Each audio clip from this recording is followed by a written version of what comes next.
Assalamualaikum warahmatullahi taala wabarakatuh dan salam sejahtera. Okey, hari ini kumpulan saya akan membentangkan perancangan pendidikan tajuk Program Keselamatan Jalan Raya atau Prok Jaya bagi Sekolah Kebangsaan di Daerah Jerantuk Pahan tahun 2020. Okey, ahli kumpulan saya terdiri daripada saya sendiri, Kartini binti Muhammad Yusof, Chin Jin Woon, Stephanie Yong Woon Chun dan Nur Syafida binti Bahuding. Okey, saya akan pergi kepada sinopsis dahulu. Okey, program keselamatan jalan raya atau Prok Jaya merupakan program yang melibatkan pembelajaran tentang persekitaran jalan raya seperti papan tanda, lampu isyarat dan penanda jalan raya. Okey. Selain itu, ia menerapkan kemahiran untuk menggunakan persekitaran jalan raya dengan selamat.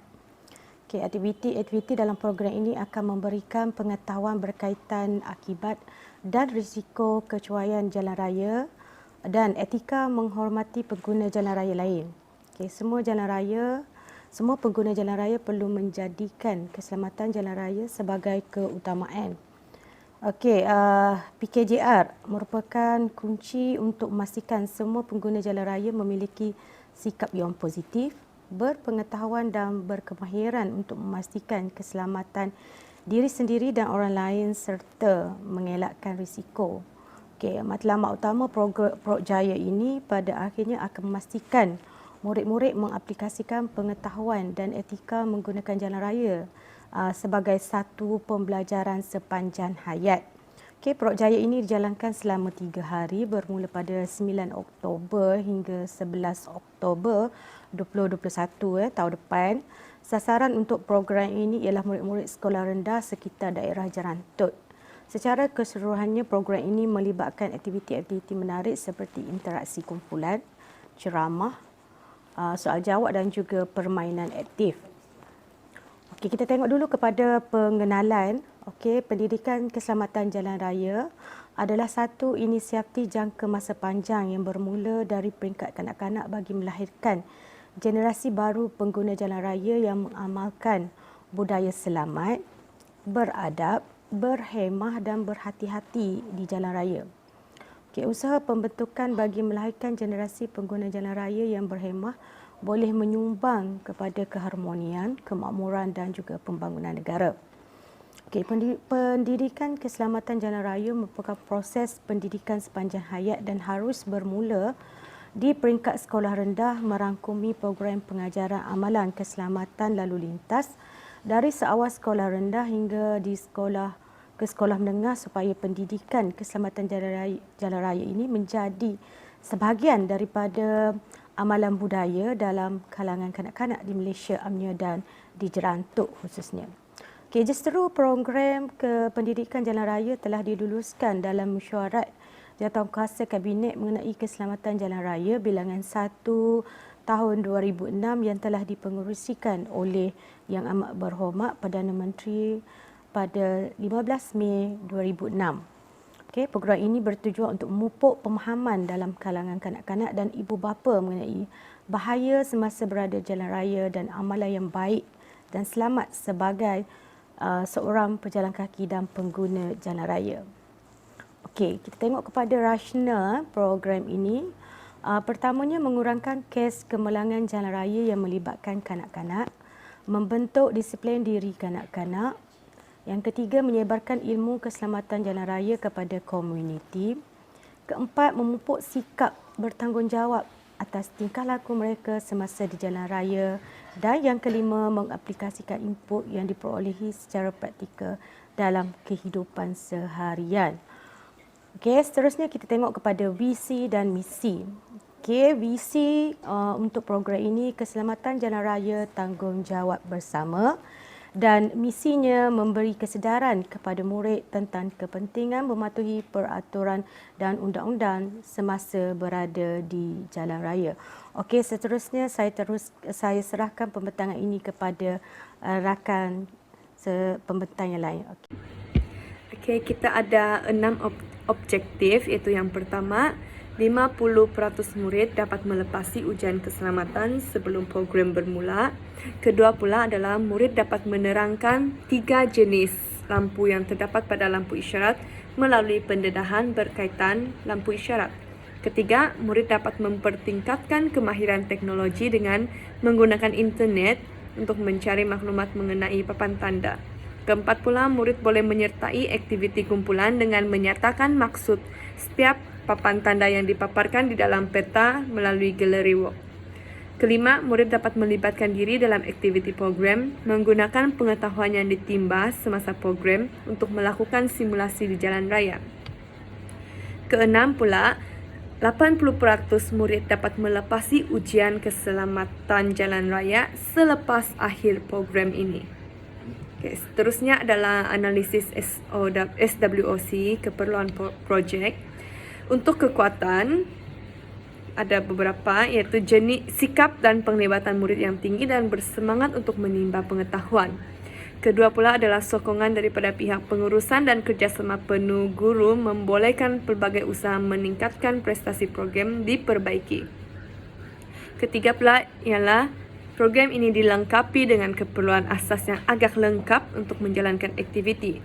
Dan keempat, penceramah yang bertauliah dan profesional dijemput untuk memberikan pencerahan dan pendedahan kepada murid. Untuk kelemahan pula, ada 3, iaitu tempat untuk menjalankan aktiviti program agak terhad. Guru-guru tidak dapat memberi komitmen sepenuhnya kerana turut dibebankan dengan lain-lain tugas tambahan, dan sumber kewangan yang terhad membawa kepada kebantutan pelaksanaan aktiviti program.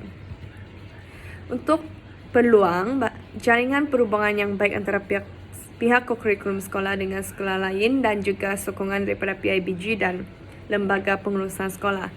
Oleh itu, di sini kelebihan untuk strategik adalah dapat meningkatkan tahap keterampilan diri, keselamatan diri dan pengetahuan murid melalui pelbagai aktiviti dalam program, dan juga penambahan alatan dan kelengkapan yang berkualiti dan bertaraf antarabangsa. Untuk kelemahan pula, strategiknya adalah menempatkan guru sandaran dengan pembiayaan PIBG dan lembaga pengurus sekolah. Juga boleh meminta jasa baik sekolah bersebelahan ataupun sekolah jiran untuk meminjamkan padang ataupun tempat lapang demi menjalankan aktiviti program. Bahagian cabaran pula, ibu bapa murid lebih mementingkan pembelajaran di dalam bilik darjah daripada aktiviti di luar bilik darjah. Oleh itu, di sini kelebihan dia, kita boleh membuat laporan terhadap perkembangan dan pencapaian kokurikulum dalam mesyuarat agung tahunan PIBG dan juga dalam majalah sekolah. Untuk kelemahan pula, kita boleh memaksimumkan penggunaan ruang persekitaran sekolah. Okey, kemudian kita masuk kepada teori dan model yang diaplikasikan dalam program, iaitu teori motivasi yang diasaskan oleh Abraham Maslow, iaitu Theory of Human Motivation. Abraham Maslow mengatakan bahawa semua manusia memiliki keperluan asas, dan keperluan asas manusia itu adalah secara berperingkat. Dan di sini ada 7 peringkat. Yang pertama adalah keperluan fisiologi, keperluan keselamatan, keperluan kasih sayang, penghargaan ke diri ataupun penghormatan diri, dan penyempurnaan diri. Okey, untuk model pula, kami gunakan model analisis PPBS, iaitu Planning, Programming, Budgeting System. Ia adalah teknik penganggaran berdasarkan teori sistem yang berorientasikan pada output dan objektif. Ia juga bertujuan untuk membantu pengurusan kerajaan dalam membuat keputusan peruntukan sumber dengan lebih baik. Perancangan, pengaturcaraan dan penganggaran dilihat sebagai sistem yang tidak dapat dipisahkan antara satu sama lain. Menurut Cass Rosenzweig berpendapat bahawa PPBS ini adalah pendekatan sistematik yang bertujuan untuk menetapkan tujuan dan mengembangkan program. Okey, berikut adalah carta untuk pendekatan bersistem PPBS. Ada 10 langkah, iaitu yang pertama adalah perancangan, kemudian pergi kepada program, kemudian bajet, dan akhir sekali adalah penilaian. Dan kami akan mengikut kitaran ini untuk membuat aktiviti program kami. Okey, yang bahagian ni ialah senarai jawatan kuasa projek. Aktiviti ini adalah melibatkan semua guru sekolah. Jadi terlibatlah guru besar iaitu penasihat. Jadi jumlahnya ialah 28 orang guru. Semua guru melibatkan diri dalam setiap jawatan kuasa masing-masing lah. Okey, yang seterusnya ialah tentative program. Dalam tentative ni saya hanya membincangkan tentang aktiviti yang utama sahaja. Sebagai contoh, hari pertama ada 4 aktiviti utama, iaitu yang pertama ni ialah pre-test. Sebelum menjalani program ini, kita akan menguji tahap pengetahuan asas murid terhadap pengetahuan jalan raya. Ini akan mengambil masa setengah jam. Selepas pretest, kita akan menjalankan aktiviti ceramah pertama iaitu lampu isyarat. Yang ini kita akan menjemput polis trafik untuk memberi ceramah yang berkaitan dengan lampu isyarat. Selepas ceramah, kita ada aktiviti iaitu stop, look, go. Stop, look, go ni dalamnya merangkumi 2 aktiviti. Yang pertama tu ialah mewarna lampu isyarat. Yang lampu isyarat ni mereka akan warna. Lepas tu ada kegunaannya untuk aktiviti yang seterusnya. Contoh, ceramah yang seterusnya mereka tidak faham, mereka akan tunjuk warna merah. Warna merah tu maksudnya mereka tidak faham. Ya, mereka tidak faham, lepas tu boleh tanya. Jika faham tu warna hijau, gitu. Lepas tu ada sesi soal jawab. Dan seterusnya ialah aktiviti ceramah 2 iaitu papan tanda. Kita juga telah menjemput pegawai JPJ untuk memberi ceramah berkaitan dengan papan tanda. Okey, untuk hari kedua ada aktiviti sebanyak 4 aktiviti penting utama. Yang pertama ialah signboard beside you, yang sesi pertama. Yang sesi pertama ni maksudnya mereka adalah aktiviti kumpulan. Okey, mereka diberikan misi untuk mencari papan tanda yang sesuai dalam peta tersebut. Contoh dalam peta ada rumah, sekolah, hospital, jambatan, bus stop dan juga lintasan belang. Okey, berdasarkan gambar tersebut mereka perlu mencari papan tanda yang sesuai terhadap kawasan tersebut. Tapi yang papan tanda tu, peta tu bukan guru yang sediakan. Murid akan lukis. Untuk signboard yang pertama tadi tu mereka akan cari papan tanda yang sesuai. Jadi sampai yang signboard kedua ni, mereka akan lukis papan tanda yang telah ditentu oleh guru. Sebagai contoh rumah dan sebagainya. Lepas tu mereka akan melabelkan papan tanda di bahagian yang sesuai lah. Okey. Selepas itu ada gallery walk. Gallery walk ini mereka akan memberi penjelasan terhadap kumpulan yang lain kenapa perlu letak papan tanda tersebut. Itulah tersebutlah. Okay, seterusnya ialah ceramah ketiga. Ceramah ketiga ini kita telah menjemput Cikgu Haja Nolia iaitu seorang guru sekolah untuk memberi penjelasan terhadap kepentingan mematuhi lampu isyarat dan juga papan tanda. Okey, untuk yang itu adalah untuk hari kedua. Sekarang ni adalah hari terakhir. Hari terakhir ni ada juga aktiviti penting. Yang pertama ialah pertandingan mari jalan-jalan namanya iaitu. Itu adalah pertandingan simulasi. Kita di padang sekolah untuk menjalankan simulasi jalan raya. Okey, setiap kumpulan ada satu model lah. Sebagai contoh, kumpulan A ialah motosikal, kumpulan B lori tersebutlah. Okey, setiap kumpulan mereka akan bergerak ikut jenis kenderaan dan juga pergerakan murid dikawal oleh lampu isyarat dan juga papan tanda. Jadi ada masa pertandingan tu ada 5 orang guru akan memberi perhatian lah. Memberi perhatian adakah melanggar peraturan, begitu. Jadi objektif ni adalah untuk murid boleh menggunakan pengetahuan yang telah belajar untuk melakukan di simulasi jalan raya. Okay, itu adalah untuk aktiviti yang 3 hari. Lepas ni ialah catakan kumpulan. Dalam sepanjang aktiviti ini kita telah menggunakan 5 bulan untuk membuat persediaan. Persediaan sebagai contoh, yang pertama kita ada berbincangan awal dan sehingga ke akhir aktiviti. Lepas aktiviti itu kita ada postmortem dan juga laporan lengkap untuk file sekolah. Ini adalah aktiviti yang terakhir lah. Lepas tu anggaran bajet kita adalah RM2,530 adalah daripada sumbangan PIBG. Terima kasih. Lepas tu saya akan serah kepada rakan yang seterusnya. Okey, baik. Seterusnya adalah penjelasan aktiviti projek mengikut elemen perancangan. Terdapat 9 elemen perancangan. Yang pertama adalah misi dan wawasan organisasi, di mana visi, Kementerian Jalan Raya bertanggungjawab bersama, dan misi memberi kesedaran kepada murid tentang kepentingan mematuhi peraturan dan undang-undang semasa berada di jalan raya. Okey, yang kedua adalah rasional perancangan, di mana kita telah menjalankan aktiviti mengikut keperluan dan permasalahan yang berkaitan dengan keselamatan jalan raya, di mana akan mengurangkan kes kemenangan, membentuk disiplin, menyebarkan ilmu keselamatan jalan raya, memupuk sikap tanggungjawab dan tingkah laku, dan mengaplikasikan input yang diperolehi secara praktikal dalam kehidupan seharian. Nombor 3 adalah menentukan matlamat dan objektif. Projek dilaksanakan apabila telah menentukan matlamat yang jelas untuk dijalankan dan selari dengan objektif yang dibincangkan. Perancangan berkaitan aktiviti akan menentukan sesuatu objektif itu dapat diuji dan menghasilkan hasil akhir. Okey, seterusnya adalah nombor 4 adalah mengenal pasti strategi pelaksanaan. Memandangkan tiada yuran penyertaan untuk program ini, jadi dia tidak melibatkan aktiviti pada waktu malam, walaupun program ini dijalankan sepanjang 3 hari. Ini dapat mengurangkan kos penginapan dan tambahan belanja pada aktiviti waktu malam lah. Okey, pemilihan peserta pula kita mengambil murid tahap 2, di mana ia memenuhi keperluan kurikulum mereka dan melibatkan silibus pembelajaran. Okey, aktiviti program pula, semua aktiviti itu adalah untuk memenuhi objektif dan dia berkaitan dengan tahap pemahaman dan pengalaman pelajar itu sendiri.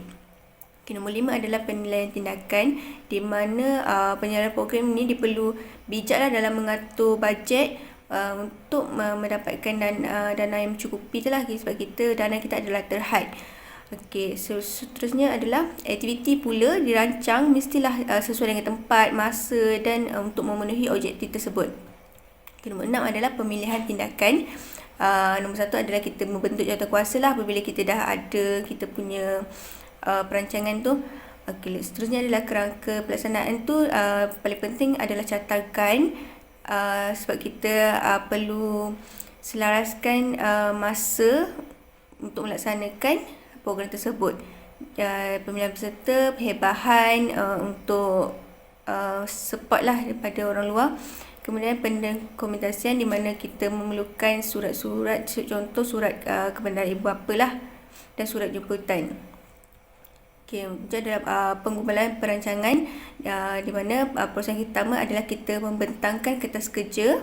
Jadi kita perlukan persetujuan dari pihak atasan. Seterusnya kita akan membentuk jawatankuasa, di mana kita akan membuat pembahagian tugas.